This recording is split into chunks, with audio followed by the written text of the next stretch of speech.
sort of Does what it cause you anxiety looking at the world and how nuts it is? yeah. Because I'm honestly scared. I'm honestly, But you petrified you as. feel so helpless. I mean, um, it's just more and more crazy, isn't it? It's people. It makes you feel. You realise what a bubble the people who are running the show, what a bubble they live in, and how detached they are from everything else. I mean, you've got crazy Mike Pompeo, just literally at war with the world. A sanction on this country, sanction on that country, new sanctions on Syria, new sanctions on Iran.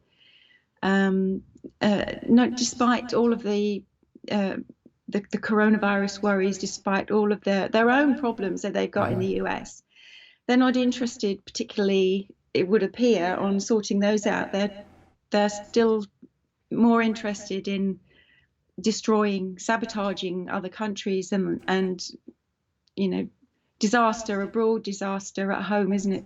Yeah, Uh, the latest is they're saying that this was in the New York Times, wasn't it? That Russia were paying people in the Taliban in Afghanistan to kill. They're putting bounties.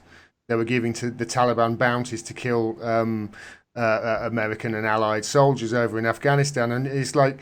Okay, so the New York Times is saying this is a big, and CNN have been talking about it non-stop for the last like 2 days. They've been really hammering hard at this. And then I see an article retweeted from Max Blumenthal this morning, with and here's Dan Rather in 1990, whatever it is, glorifying the fact that I think was it Clinton here. Clinton was putting bounties on the heads of was giving the Afghan soldiers bounties. I think it was in the 80s to yeah, kill Russian soldiers. So yeah. it's like, well, you're blaming that. You're saying this is terrible. How dare they do that? But you've got a history of doing it yourself, and every single time the hypocrisy is it's astounding. Now I've got a theory in history they've got away with this because they haven't, people haven't had the information to say, hold on a minute.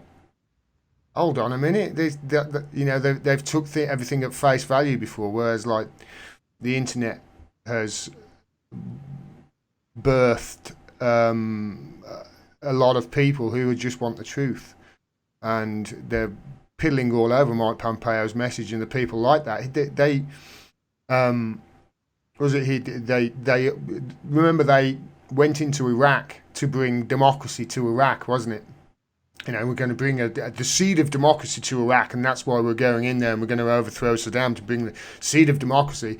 Well, I Mm. mean, they just killed Soleimani, so Iraq said, can you kindly bugger off from our democratically led country? And America went, no, we're going to stop because we're a force for good. Yeah, yeah. Well, Is it it, makes you wonder why are they coming out with this now? Why are they making claims now about Russians paying um, uh, the Taliban? Where's this going to go? So I is think it's it more desperation, Nina. I is just it think it's ramping up? desperation. Yeah, Um, but like you say, where's it going to go? Because whenever they do something, there's always, if they're doing something, if they want to put new sanctions on Venezuela, you've got to ask, is it desperation, or are they leading up to something? Um, I spoke to it, John White recently, and he was saying that Washington's really where the danger in the world is coming from, and Washington's where we really need to keep an eye on because these people are real. Um, well, they really don't care about humanity, no, I and mean, the you can see now they're so exposed, but it seems to be that it doesn't matter how exposed they are, um, they're still there, you know. I So know. because I, I was listening to that video you had with him, and it was really interesting, and he was making some really interesting remarks, and talking about accountability. People aren't just they're not held to account, and no, that's why so much of this is just goes without. No one holds them to account.